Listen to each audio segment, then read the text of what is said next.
Dimanche 17 juin 2018, un plaisir de vous retrouver, mesdames, messieurs, bonjour. Voici les titres du journal. Lutte contre l'érosion côtière, le gouvernement a décidé d'ériger des épis au fond de la mer. Les travaux se déroulent normalement sur le terrain.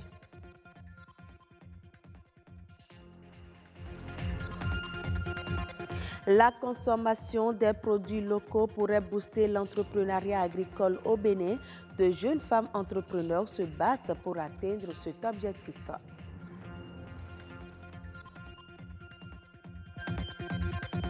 Musique moderne d'inspiration traditionnelle, le kosso est aujourd'hui très populaire au Bénin. Son créateur, Willy Mion, nous vous emmenons à la découverte de ce rythme dansant au cours de ce journal.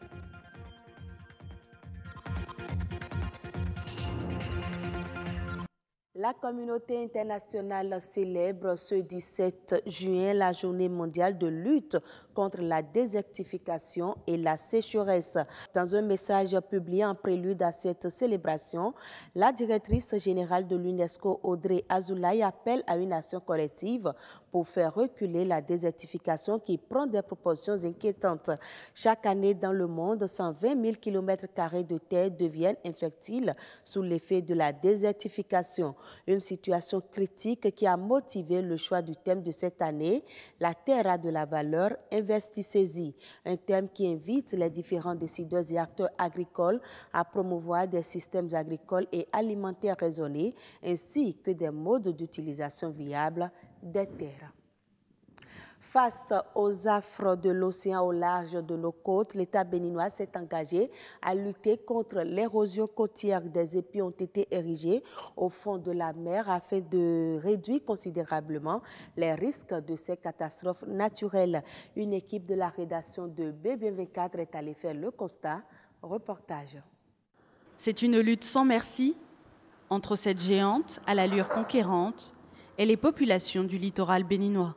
L'océan Atlantique avance à grands pas. Pour gagner cette bataille, l'État béninois oppose au flot une défense grâce à une muraille de roc baptisée épi. Nous sommes ici sur l'un des chantiers à Akpakpa pour constater l'évolution de la construction des épis. L'ouvrage que vous voyez, c'est effectivement l'épi B en cours de réalisation. Les travaux sur cet épi ont démarré en décembre, précisément le 13 décembre. Ces travaux sont prévus pour être réalisés dans le courant de 3 à 4 mois. Il y a environ 160 mètres de construction. Il nous reste encore un peu de chemin à faire pour boucler. Avec la force de l'adversaire, l'État emploie des moyens pharaoniques et ne compte pas en démordre. De nouveaux épis sont prévus à l'avenir. Sur cette question de rechargement, ce segment est destiné à recevoir 300 000 m3 de sable. 300 000 m3 de sable, donc on va distribuer dans les deux parties de l'ouvrage. Nous allons poursuivre sur la partie est, où nous allons construire un troisième épi dans le segment situé entre l'épi 6 et l'épi numéro 7. Et construire donc, refaire, réparer, sinon reconstruire le revêtement situé dans le périmètre de l'épi 6. Nous avons prévu également un revêtement à l'est de l'épi numéro 7 qui est le dernier ouvrage du système. C'est-à-dire l'épi d'actualisation que nous avons lancé est complètement achevé aujourd'hui, au point où nous avons une idée très très claire de tout ce que nous avons à réaliser. En attendant la fin des études de faisabilité, l'océan, lui, n'observe pas de trêve. Il gagne sans cesse du terrain. On observe donc depuis 2013, où l'épi a été construit, une érosion accrue sur ce segment, ce qui est d'ailleurs prévu par les modèles mathématiques. L'océan a déjà fait beaucoup de victimes et cette lutte semble avoir un dénouement incertain. Le moins que l'on puisse souhaiter est que l'intelligence humaine ait raison de la force physique de l'océan. Le réseau des entrepreneurs agricoles s'agrandit de jour en jour. De jeunes femmes entrepreneurs membres du réseau ont décidé désormais de se battre pour la consommation des produits locaux. Favoriser une grande culture des produits locaux au détriment des produits exportés reste leur principale ambition. Georgina Adjanoron, entrepreneur agricole, s'exprime sur le sujet au micro de Fallon Asilo.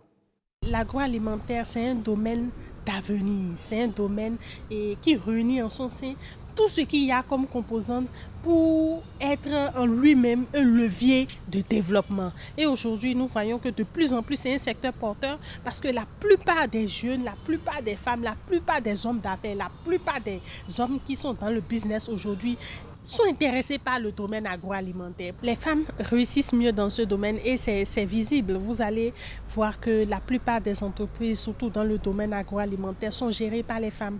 Et la femme, si on peut le dire ainsi, nos us et coutumes emmènent la femme à côtoyer beaucoup plus le monde de la transformation, le monde de l'agroalimentaire, parce que la femme est beaucoup plus proche de la cuisine. Les femmes aussi, comme on le disait, sont de plus en plus dans le domaine de la transformation agroalimentaire pour essayer de donner aux consommateurs béninois des produits prêts à consommer avec une certaine valeur ajoutée. Nous voyons les femmes aussi dans le domaine de la distribution, le domaine de la grande distribution dans les supermarchés, dans les places de vente, dans les marchés, qui s'attellent à fournir aux consommateurs des produits de qualité qui sont transformés, produits au Bénin. Pour moi, la plus grande difficulté dans notre pays, c'est la méconnaissance de la qualité de ce qu'on fait dans notre pays. Nous avons beaucoup d'entreprises agroalimentaires qui s'investissent dans ce domaine, mais qui n'ont pas toujours les répondants sur le marché local. Nous produisons beaucoup, mais le consommateur béninois n'est pas toujours enclin à vite acheter, n'a pas le réflexe d'acheter local. Aujourd'hui, je peux vous dire que nous avons pratiquement la majeure partie des produits qui sont importés dans notre pays se font maintenant sur place. Vous n'avez plus besoin de payer très cher des produits qui viennent de l'extérieur. Que ce soit le couscous, que ce soit le riz, que ce soit la semoule, que ce soit l'igname pilé, tout ce que vous voulez avoir comme produit venant de l'extérieur est déjà disponible. Il y a les champignons frais, les champignons séchés qui sont disponibles aussi au Bénin.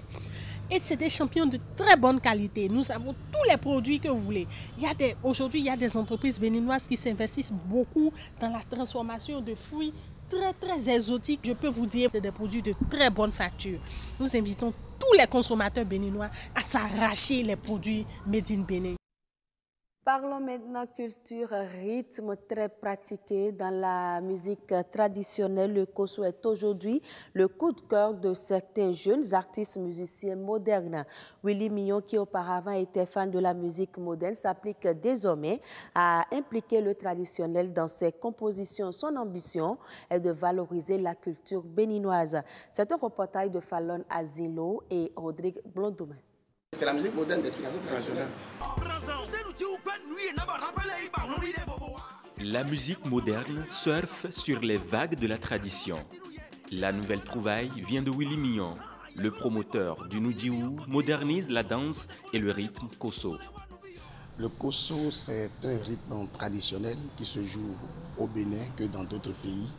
Mais c'est un rythme qui est venu du Nigeria, qui a été importé dans notre nation pour accompagner à la base les cérémonies des revenants, qui est joué avec des tambours qu'on appelle tambours parlants, le talking drum au gangan. C'est un rythme qui se joue avec au minimum 4-5 tambours, voire 6 des fois, dont le Ichalju, le Omere, le Agouda, le Keri-Keri et puis le Yarou.